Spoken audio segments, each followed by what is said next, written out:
Chicken তো আপনারা অনেকভাবে বানিয়েছেন। একবার এইভাবে বানিয়ে দেখুন, দারুণ লাগবে। প্রথমে আমি ৬০০ গ্রাম চিকেন খুব ভালো করে ধুয়ে পরিষ্কার করে নিয়েছি। এর মধ্যে ১ চামচ হলুদের গুঁড়ো, ১ চামচ লবণ আর দিয়ে দেবো ২ চামচ মিট মসলা। এর মধ্যে দিয়ে দেবো ১.৫ চামচ পরিমাণ জিরের গুঁড়ো আর দিয়ে দেবো ১ চামচ পরিমাণ ধনের গুঁড়ো। দিয়ে দেবো 1/2 চামচ কাশ্মীরি লাল লঙ্কার গুঁড়ো। দিয়ে দেবো অল্প পরিমাণ চিনি আর অল্প পরিমাণ সর্ষের তেল দিয়ে খুব ভালো করে মেখে ১ ঘন্টার জন্য রেস্টে রেখে দেবো। এবার কড়াইতে দিয়ে দেবো সর্ষের তেল। তেল গরম হলে তাতে আগে থেকে আমি আলু কেটে ধুয়ে পরিষ্কার করে রেখেছিলাম। সেই আলুটা দিয়ে সামান্য হলুদ, লবণ দিয়ে আলুটাকে ভেজে নেব। আর এই সময় ৪ টে বড় সাইজের পেঁয়াজ আমি লম্বা, লম্বা পাতলা করে কেটে নিয়েছি। এবার ওই তেলের মধ্যে গোটা জিরে, তেজপাতা ফোড়ন দিয়ে পেঁয়াজটা দিয়ে দেবো। আর এদিকে ৩ টে রসুন ছুলে নিয়েছি আর ২ ইঞ্চি আদা আর ৬ টা কাঁচা লঙ্কা পেস্ট তৈরি করে নিলাম। পেঁয়াজটাকে একটু ভাজা, ভাজা হলে তার মধ্যে আমি আদা, কাঁচা লঙ্কা, রসুনের পেস্টটা দিয়ে দেবো। একটু জল দিয়ে সমস্তটা খুব ভালো করে কষিয়ে নেব।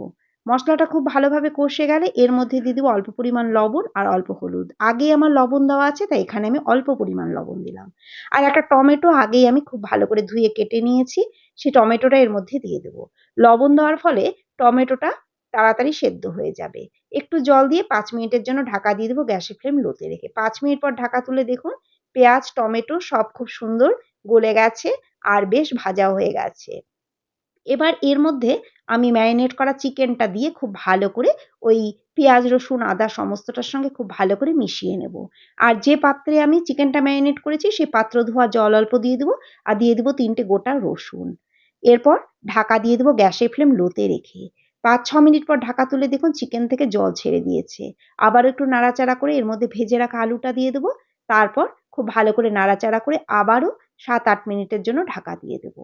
গ্যাসের ফ্লেম কিন্তু লোতেই রেখে দেবো। আর বারবার একটু ঢাকা তুলে, তুলে নেড়ে দেবো যাতে চিকেনটা কোনো মতেই নিচে লেগে না যায়। এবার ঢাকা তুলে দেখুন চিকেনটা আমার কষানো হয়ে গেছে। এবার আমি এর মধ্যে দিয়ে দেবো পরিমাণ মতো গরম জল। তারপর ঝোল ফুটে উঠলে এটিকে ঢাকা দিয়ে দেবো আবারও ৫ মিনিটের জন্য। ঢাকা তুলে এর মধ্যে কয়েকটা দিয়ে দেবো চেরা কাঁচা লঙ্কা। এতে কাঁচা লঙ্কার ফ্লেভারটা ভীষণ ভালো লাগে। তারপর আবারও ঢাকা দিয়ে দেবো ৫-৭ মিনিটের জন্য। এবার ঢাকা তুলে দেখুন চিকেন আমার খুব ভালোভাবে সেদ্ধ হয়ে গেছে। রান্নাটাও প্রায় কমপ্লিট। সবশেষে দিয়ে দেবো অল্প গরম মসলা বাটা। এবার একটু খুব ভালো করে নাড়াচাড়া করে গ্যাসের ফ্লেম বন্ধ করে ৫ মিনিটের জন্য ঢাকা দিয়ে দেবো। ৫ মিনিট পর ঢাকা তুললেই দেখুন আমাদের সেই চিকেন একদম তৈরি।